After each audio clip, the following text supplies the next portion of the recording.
Bismillahirrahmanirrahim. Qala al-musannifu rahimahullahu ta'ala wa bi ulimihi fid dharani amin ya rabbal alamin. Bismillahirrahmanirrahim. Faslun fi ahkami ihya'il mawati. Faslun fi ahkami ihya'il mawati. Fasal menjelaskan tentang hukum-hukum menghidupkan tanah yang mati atau mengelola lahan-lahan yang mati. Wa huwa kama qala Rafi'i fi syarhis shaghiri. Wa huwa kama qala Rafi'i fi syarhis shaghiri. Ardun la malikalaha wala yantafi'u biha ahadun. Wala yantafi'u biha ahadun. Mengelola tanah yang mati seperti halnya yang disampaikan oleh Imam Rafi'i dalam kitab Syarh Shaghirnya, yaitu tanah atau lahan yang tidak ada pemiliknya, yang tidak dimiliki dan juga tidak ada seorang pun yang memanfaatkan. Wa ihya'ul mawati jaizun bisyartaini. Menghidupkan atau mengelola tanah yang mati itu diperbolehkan dengan dua syarat. Ahaduhuma ayyakunal muhyi musliman. Nah, syarat yang pertama dari dua syarat untuk mengelola tanah yang mati, yaitu orang yang mengelola itu harus orang Islam. Fa yusannu lahu ihya'ul ardi al mayyitati sawaun adinalahul imamu amla. Nah, ketika syaratnya itu adalah harus muslim, maka disunahkan bagi seorang muslim untuk mengelola tanah yang mati tersebut, baik nanti muslim tersebut mendapatkan izin dari pemimpin, dari seorang imam ataupun tidak. Allahumma illa ayyata'allaqo Allahumma illa ayyata'allaqo bil mawati haqqun an hamal imamu qit'atan minhu wa ahyaha syahsun wala yamlikuha illa bi'idnil imami fil asahi. Kecuali ketika nanti tanah yang mati tersebut masih ada keterkaitan hak, seperti halnya larangan dari seorang imam pada sebagian dari tanah yang mati tersebut, maka ketika ada orang yang ingin mengelolanya, dia tidak bisa memiliki tanah tersebut kecuali dengan izin dari imam menurut qaul yang ashah. Amadzimi wal muahidu wal musta'manu falaisa lahumul ihya'u walau adina lahumul imamu. Untuk kafir dini, kafir muahid dan kafir musta'man, mereka tidak diperbolehkan untuk mengelola tanah yang mati tersebut meskipun nanti mendapatkan izin dari imam. Ya Allah ya Karim. Wasani antakunal ardu khurratan lam yajri 'alaiha milkun limuslimin. Syarat yang kedua dari ihya'ul mawat atau mengelola tanah yang mati, yaitu tanah yang dikelola itu harus tanah yang merdeka, yang nanti tidak ada kepemilikan dari tanah tersebut dari seorang muslim. Wa fi ba'dhi nusahi antakunal ardu khurratan. Pada sebagian redaksi hanya menyebutkan syarat yang kedua, yaitu antakunal ardu khurratan, yaitu tanah yang dikelola harus tanah yang merdeka tanpa ada tambahan qayyid lam yajri 'alaiha milkun limuslimin. Wal muradu min kalamil musannifi annama kana ma'muran wa huwa al-ana kharabun fa huwa limalikihi in urifa musliman kana au dhimmiyan wala yamliku hadzal kharabu bil ihya'i. Maksud dari kalamnya musonef, maksud dari penjelasan Kiai Musonef atau pengarang kitab di sini, yaitu bahwa nanti ketika ada tanah yang sudah makmur atau sudah dikelola, sedangkan sekarang itu terbengkalai, maka statusnya adalah milik dari yang pernah mengelolanya. Jika diketahui pengelolanya baik nanti seorang muslim ataupun pemiliknya yang dulu adalah kafir dhimmi. Dan tanah yang terbengkalai tersebut tidak bisa dimiliki dengan cara diihya. Fa'ilam yu'raf malikuhu wal imaratu islamiyatan fahadal makmuru malun do'iun. Maka jika nanti kok pemilik yang dulu yang pernah mengelola itu tidak diketahui, sedangkan tanda-tanda pengelolaannya itu adalah tanda-tanda secara Islam, maka tanah tersebut tergolong tanah yang tersia-siakan atau lahan yang terbengkalai, tersia-siakan. Amruhu li ra'yil imami. Ning kene itu amruhu wae. Al amru fihi ning kene. Ning kene amruhu. Oh, saya amruhu. Heeh. Nek ning kurasane wal amru fihi. Al amru fihi li ra'yil imami. Anut nganu ya, anut bajuri ya. Al amru fihi ya. Nah iki ning kene ora al amru tapi amruhu li ra'yil imami amruhu. Tak domirhu. Al amru fihi li ra'yil imami fi hifdhihi au bai'ihi wa hifdhi thamanihi. Nah sedangkan hal-hal yang perkara yang berhubungan dengan malun do'ai atau lahan yang tersia-siakan itu nanti diserahkan atau menurut kekuasaan daripada imam dalam hal menjaga ataupun menjual dan menjaga hasil penjualan dari malun do'ek tadi. Wa ingkanal makmuru jahiliyan mungkin jahiliyatan beda provinsi. Mau islamiyatan masalahnya jahiliyatan ya. Wa ingkanal makmuru jahiliyatan mulika bil ihya'i. Jika nanti memang tanda-tanda pengelolaan itu adalah dikelola pada zaman jahiliyah, yaitu sebelum diutusnya Kanjeng Nabi. Tadi kan ada al-makmur islamiyatan, berarti makmur islamiyatan itu adalah pengelolaan sesudah diutusnya Kanjeng Nabi. Berarti tanda-tanda pengelolaan itu adalah dikatakan tanda-tanda pengelolaan secara Islam. Berarti tanda-tanda pengelolaan itu dari yang ditemukan adalah sesuai setelah diutusnya Kanjeng Nabi. Ketika kok tanda-tandanya itu jahiliyatan, berarti tanda-tanda pengelolaan sebelum diutusnya Kanjeng Nabi, maka dikatakan pengelolaan secara jahiliyah. Maka ketika pengelolaannya itu adalah secara jahiliyah, maka bisa dimiliki dengan cara di-ihya. Wasifatul ihya'i maka nafil adati imaratun. Wasifatul ihya'i maka nafil adati imaratan lil muhya. Nah, sedangkan cara untuk mengelola tanah yang mati,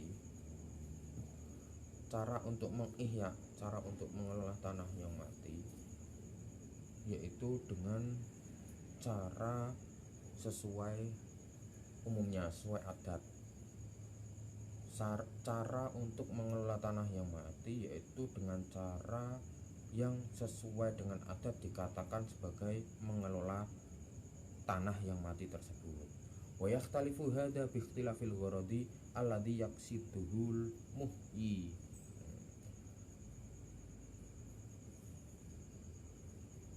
Pengelolaan atau cara menghidupkan tanah yang mati itu nanti berbeda-beda disesuaikan dengan perbedaan tujuan yang dimaksud dari orang-orang yang menghidupkan tanah mati tersebut. Fa in aradal muhyi ihya al mawati maskanan usturita fihi tahwitul buqati. Usturita fihi tahwitul buqati.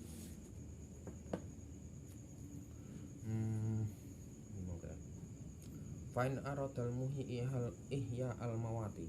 Fa'in aradal muhyi ihya mawati kana ustur fihi tahtul ihoni bima bihi adami adatu kalmi bima rod bihi adatu alikal makani min ajurin au hajarin au kosobin. Perbedaan-perbedaan tujuan dari orang yang mengelola tanah tersebut.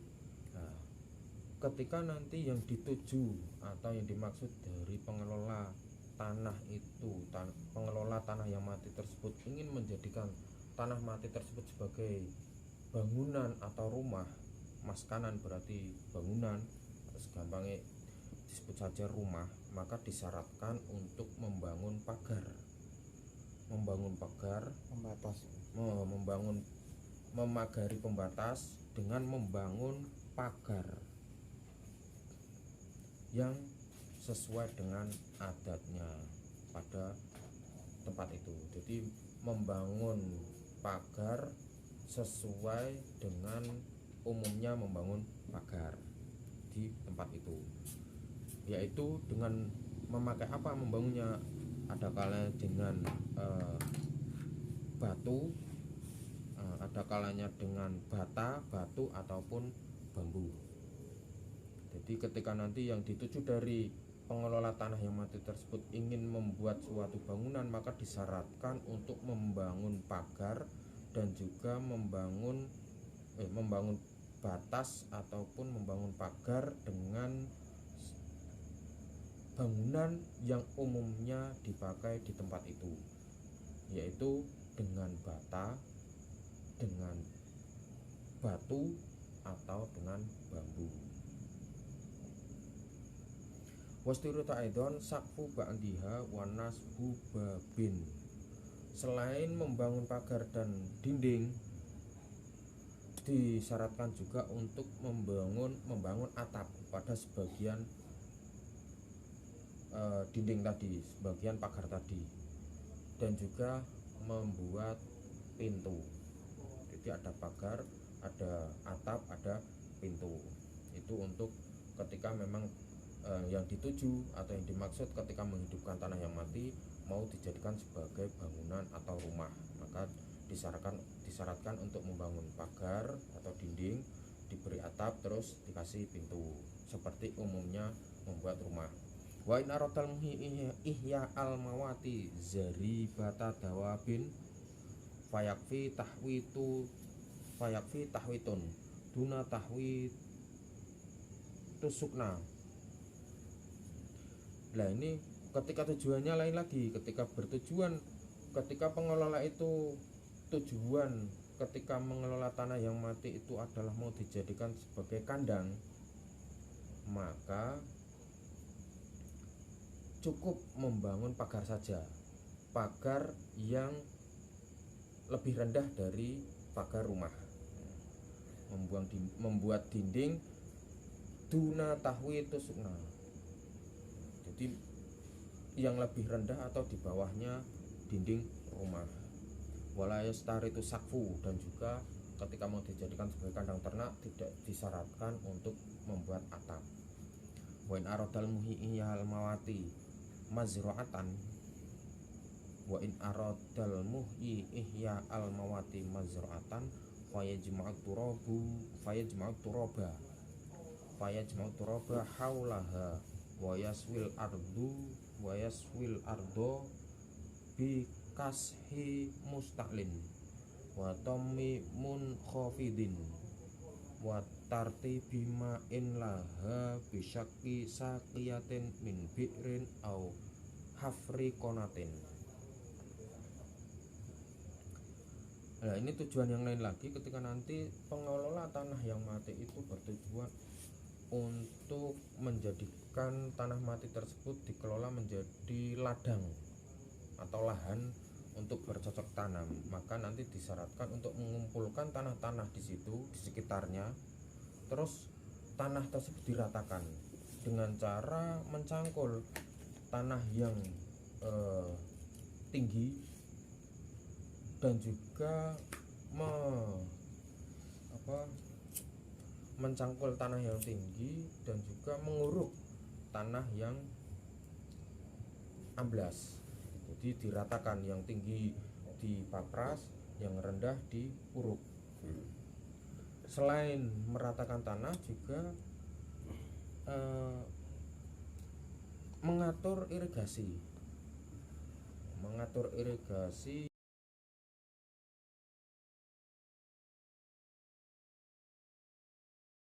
Jadi mengatur aliran air dengan cara menggali sumur atau menggali sungai. Menggali sumur atau menggali saluran air. Jadi selain meratakan tanah, juga mengatur pengairan dengan cara menggali sumur atau menggali saluran air.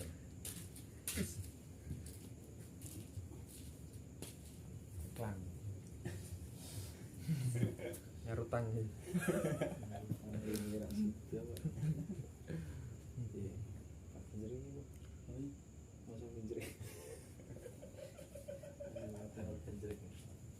Jadi ketika nanti yang dikehendaki dari pengelola tanah yang mati itu adalah mau dijadikan sebagai lahan pertanian, maka disyaratkan untuk mengumpulkan tanah di sekelilingnya dan meratakan tanah di situ dengan cara mencangkul tanah yang tinggi dan menguruk atau menimbun tempat-tempat yang berlubang atau redah.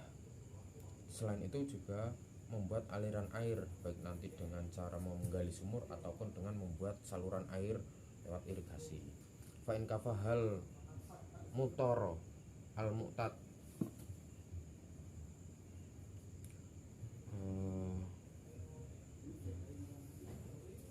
fa'in kafahal matoru al mu'tadu lam yuhtaj at-tartibu alma tartibul mak kok atartibul mak ya itu.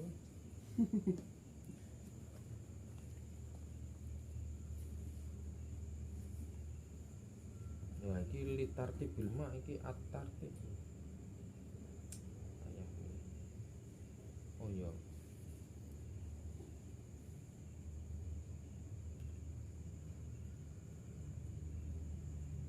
Fa'in kafahal matoru al mu'tadu lam yuhtaj litartibil ma'i ala sahibi.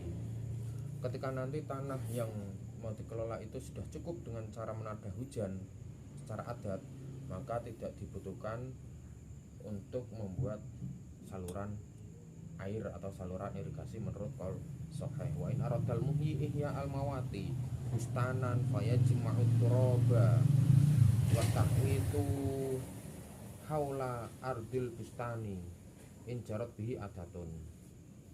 Nah, ini ketika tujuan yang lain lagi, yaitu ketika tujuan daripada pengelola tanah yang mati itu adalah mau dijadikan sebagai bustan atau kebun atau taman, maka disyaratkan fayajma'ut turaba wa tahwitu haula ardil bustani, dan maka disyaratkan untuk mengumpulkan tanah di situ, mengumpulkan tanah terus membangun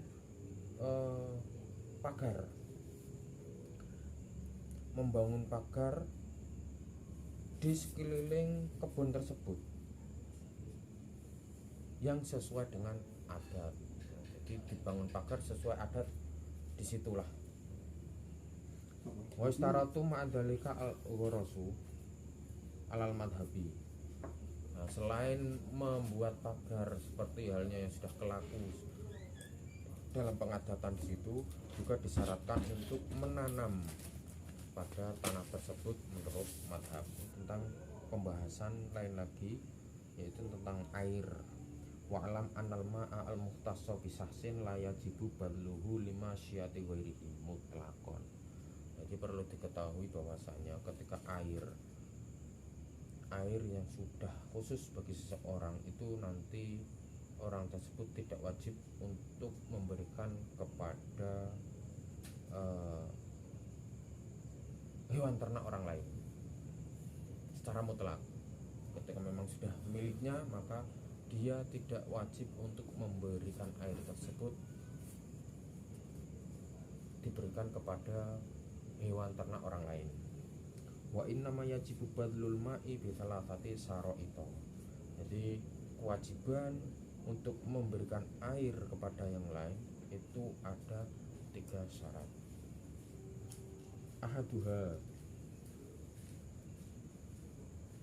Ahaduha ayyafdula an hajatihi ay sahibul ma'i ayyafdula an hajati sahibul ma'i.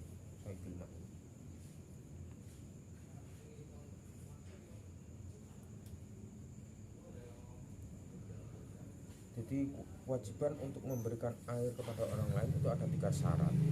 Ahaduha ayyafdula an hajatihi ay sahibil ma'i fa illam yafdul bada'a binafsihi wa la yajibu badluhu li ghairihi. Syarat yang pertama ketika kita wajib memberikan air kepada orang lain, yaitu yang pertama harus melebihi daripada hajat pemilik air. Ketika nanti kok tidak melebihi, tidak ada sisa untuk hajat si pemilik air, maka yang didahulukan adalah dirinya sendiri, yaitu pemilik air itu sendiri, dan pemilik air tidak wajib memberikan air tersebut kepada yang lain. Wasani ayyahtaja ilahi ghairuhu imma li nafsihi au li bahimatihi. Untuk syarat yang kedua yang mewajibkan untuk memberi air kepada orang lain, yaitu ayyahtaja ilahi ghairuhu imma li nafsihi au li bahimatihi, yaitu ada orang lain yang membutuhkan. Jadi wajib menyerahkan orang lain ketika memang satu ada kelebihan daripada kebutuhannya sendiri, yang kedua ada orang lain yang membutuhkan. Lah, kebutuhan orang lain itu ada kalanya untuk orang itu sendiri, ada kalanya untuk hewan ternak dari orang itu. Hadza idza kana hunaka kalaun tar'ahul masyiyatu wala yumkinu ra'yuhu illa bisaqil ma'i.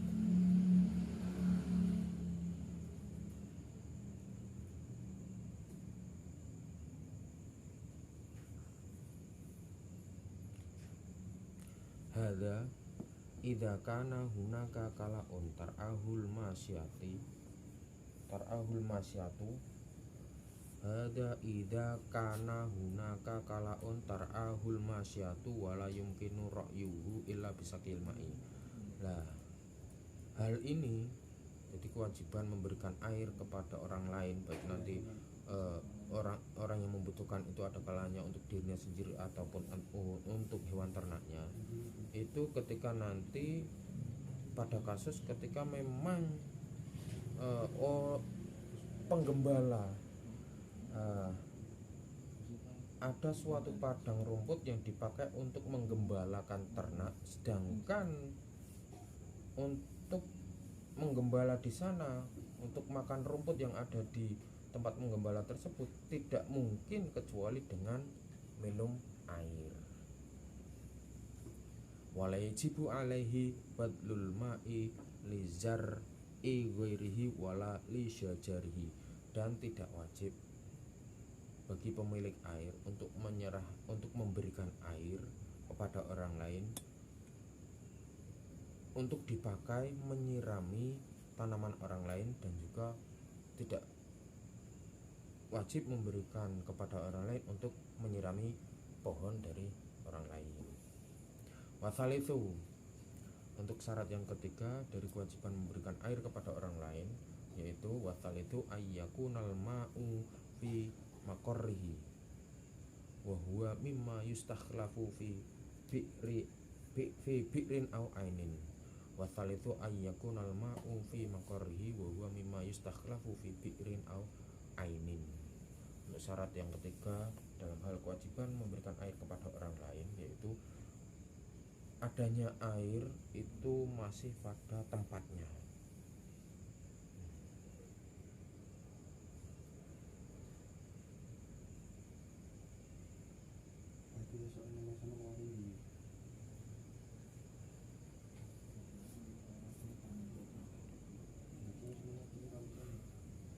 Wasal itu ayakunal ma'u fi maqarihi wa huwa mimma yustakhlafu fi bi'rin aw ainin. Jadi yang ketiga, wajib memberikan air kepada orang lain, yaitu ketika nanti air tersebut masih pada tempat keluarnya air, yaitu yang nanti tidak bisa berubah airnya, atau terus ada yang nanti air itu ada di sumur ataupun ada di sumbernya. Jadi wasal itu ayakunal ma'u fi maqarihi wa mimma yustakhlafu fi bi'rin aw ainin, yaitu air tersebut masih ada pada tempatnya, ketika diambil itu masih tetap terus ada, baik nanti dari sumur ataupun dari sumber.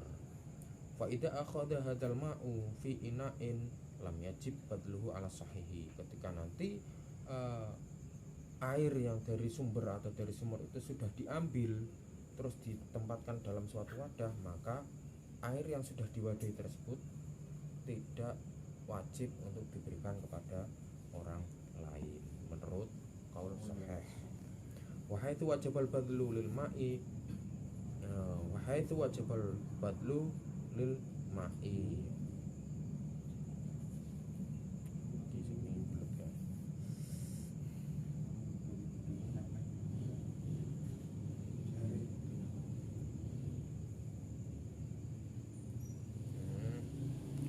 Wa haitsu wajibal badlu lil ma'i fal muradu bihi tamkinul masyati min hudurihal bi'ra illam yatadarrar sahibul ma'i fi zar'ihi aw masyatihi.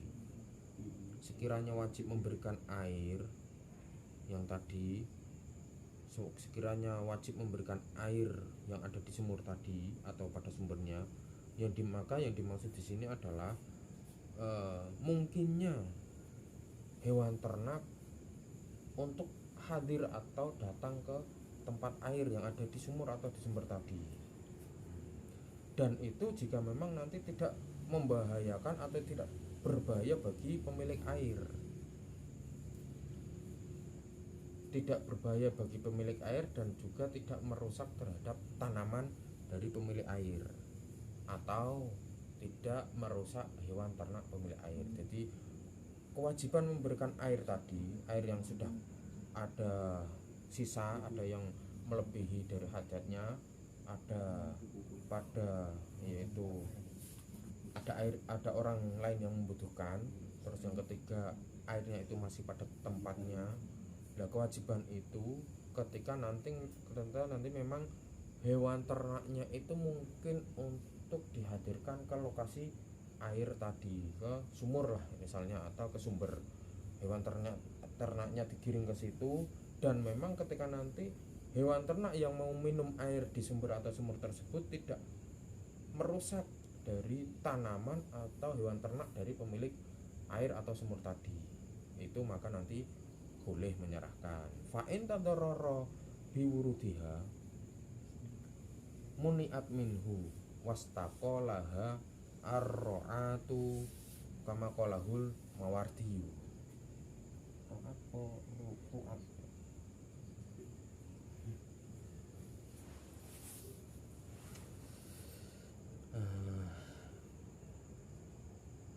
Fa'in tadarrara biwurudiha muni'at minhu wastaqolaha ar-ru'atu kama qalahul mawardiyu.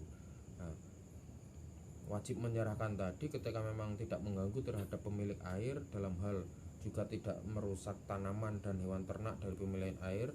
Maka ketika nanti kok kedatangan daripada hewan-hewan orang lain yang mau minta air itu kok mengganggu terhadap pemilik air, bisa merusak tanaman, bisa mengganggu hewan ternaknya dari pemilik air, maka muniat minhu, maka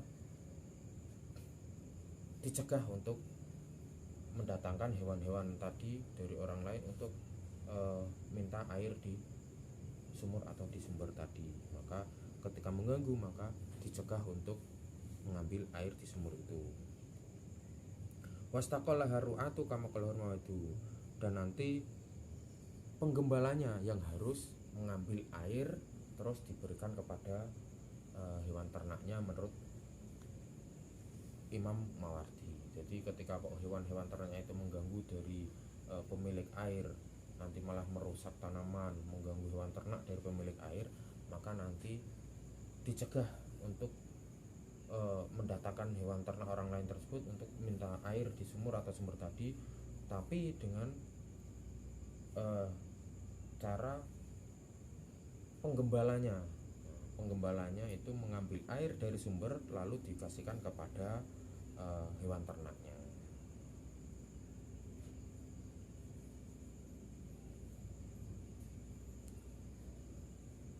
Wahaitsu wajibal badlu lil ma'i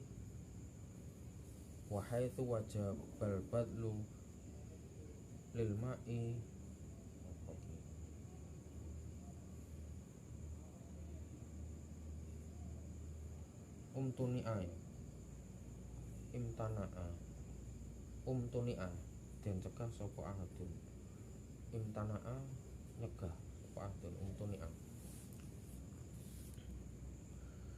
Wahaitsu wajibal badlu lil ma'i umtuni'a akhdul iwadi.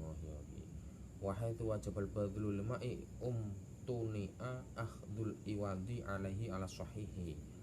Lah, kewajiban untuk memberikan air kepada orang lain itu tidak diperkenankan untuk meminta ganti atau meminta ongkos dari orang yang meminta air atau orang yang dikasih air, menurut qaul yang sahih. Faslun fi ahkamil waqfi wallahu a'lam bishawab. Pakai kesimpulan utangnya lunas. Jadi kesimpulan dalam hal ihyaul mawat yaitu intinya pengelolaan tanah yang mati yaitu tanah yang memang tidak ada kepemilikannya dan juga tidak ada yang memanfaatkan. Nah, untuk mengelola tanah yang mati ada dua syarat. Yang pertama harus pengelola atau yang hubak atau yang mengelola tanah mati tersebut harus muslim. Yang kedua, tanahnya harus memang tanah-tanah yang merdeka yang tidak ada hak kepemilikan daripada Islam ataupun dhimmi. Ketika nanti kok ada tanah yang dulu pernah ada tanda-tanda pernah dikelola terus sekarang kok terbengkalai, itu nanti jika diketahui pemiliknya maka itu adalah hak dari pemiliknya yang dulu.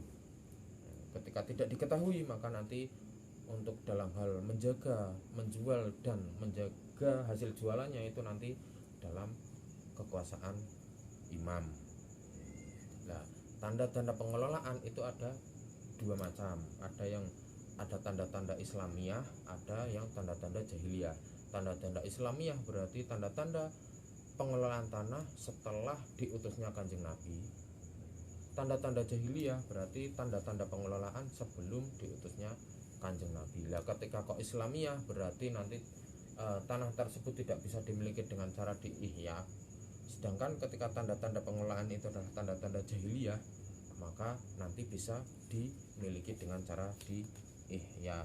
Nah, cara untuk mengelola tanah yang mati tersebut nanti macam-macam, disesuaikan dengan tujuan daripada orang yang mau mengelola tanah tadi. Ketika mau dijadikan sebagai suatu rumah atau bangunan maka disyaratkan untuk membangun pagar, dinding, memberi atap, memberi pintu, seperti halnya rumah. Ketika nanti mau dijadikan sebagai suatu kandang ternak maka cukup membangun pagar yang masih pagar secara umum, yaitu pagar umumnya ya di bawah dari pagar rumah atau dinding rumah. Ketika nanti yang mau dikehendaki dari pengelola adalah mau dijadikan sebagai lahan untuk bercocok tanam, maka nanti cukup untuk mengumpulkan tanah diratakan, yang tinggi-tinggi dipacul, yang rendah diuruk supaya bisa jadi rata, terus membangun pagar,